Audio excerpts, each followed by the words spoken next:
আসসালামু আলাইকুম। আজকে আমাদের রেসিপি হচ্ছে চিংড়ি মাছ আর কচুরলতি।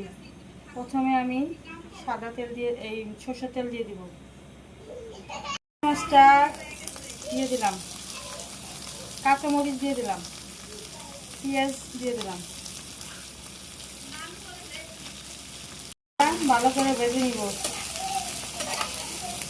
কাঁচামরিচ পেঁয়াজটা ভালো করে ভেজে নিব।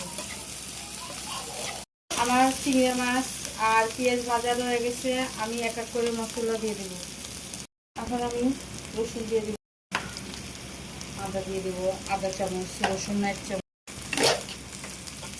পেঁয়াজ আর শুকনো পেঁয়াজ আর কাঁচামরিচ 1 চামচের মতো, ছাতু দিয়ে দিলাম 1 চামচ,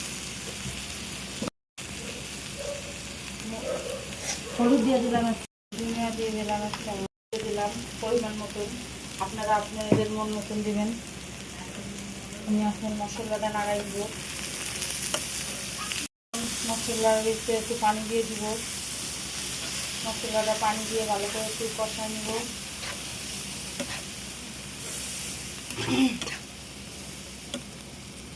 আমি আর একটু পানি দিয়ে দিব।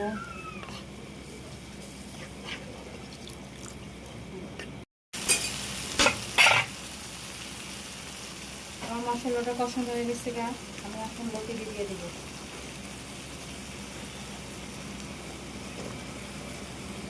লতিটা মশলা কষানোর পর আমি লতিটা দিয়ে দিচ্ছি। আমি লতিটা এখানে 5 মিনিটের জন্য রেখে দিব। 5-10 মিনিটের জন্য আমি রেখে দিব। লতি বেশি জাল লাগে না, অল্প জালে হয়ে যায়। রেখে দিলাম লতি। আমি আবার 10 মিনিট পর ফিরে আসলাম। আমি ঢাকনাটা নামাই নিব। আমি এখন লতিটা নামাই দিব। আমার লতি প্রায় হয়ে গেছে, আর একটু হবো। আমি একটু লেবু রস দিব, জানি গলাটা না শুকায়, কারণ লতিতে গলা শুকায়।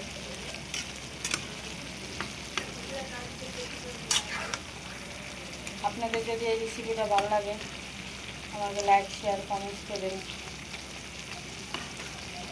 আমি একটু ঘি দিয়ে দিলাম, লেবুটা চিপে দিলাম। আপনারা দিয়ে আপনাদের মন মতো।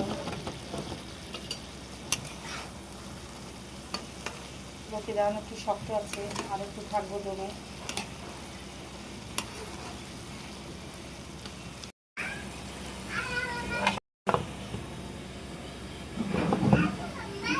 লতিটা হয়ে গেছে, দেখেন ঢাকনাটা উঠে নিব। কত সুন্দর হয়েছে। আপনাদের যদি ভিডিওটা ভালো লাগে লাইক, শেয়ার, সাবস্ক্রাইব করেন। আমি আগেও বলছি কথাটা, আর আমাদের পাশে থাকবেন আপনারা।